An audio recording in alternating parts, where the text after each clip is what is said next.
ধর্মঘট করছি। আমরা গত 28শে জানুয়ারি সরকারিভাবে ঘোষণা হয়েছিল আমাদের স্বতন্ত্র ইফতেদায়ী মাদ্রাসাগুলিকে পর্যায়ক্রমে জাতীয়করণ করবে। এরপরে আমরা এই জানুয়ারির পর থেকে বিভিন্ন মিছিল আন্দোলন আমরা লং মার্চ করেছি। করার পরেও আজকে এই 27 দিন যাবৎ এখানে অবস্থান ধর্মঘট করার পরেও সরকারের পক্ষ থেকে আমরা আমাদের এই দাবির কোনো অবস্থাতেই তারা আমাদের এই ঘোষণাপত্রকে বাস্তবে রূপ দিচ্ছে না। তাই আমরা আজকে 27 দিন যাবৎ এখানে অবস্থান করছি।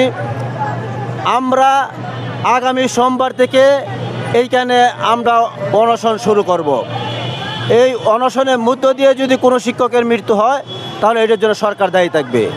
এরপরেও যদি আমাদের এই জাতীয়করণের ঘোষণা দিয়ে সরকার বাস্তবায়িত না করে তাহলে আমরা সারা বাংলাদেশ থেকে শিক্ষক ছাত্র সকলেই এই ঢাকায় উপস্থিত হয়ে আমরা রাজপথে শুয়ে পড়ব।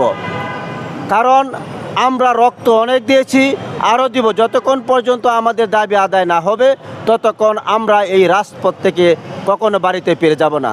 তাই আমি শিক্ষা সংশ্লিষ্ট প্রত্যেক দপ্তরকে বলতে চাই, আপনারা আমাদেরকে আর কষ্ট না দিয়ে আমাদের শিক্ষকদিকে আর অবহেলা না করে আমাদের এই জাতীয়করণের দাবি যে ঘোষণা দিয়েছেন সেই ঘোষণা বাস্তবায়ন করে আমাদের অবহেলিত শিক্ষকদেরকে স্ব প্রতিষ্ঠানে ফিরে যাওয়ার ব্যবস্থা করবেন।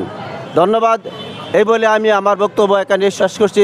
আসসালামু আলাইকুম ওয়া রাহমাতুল্লাহি ওয়া বারাকাতুহু।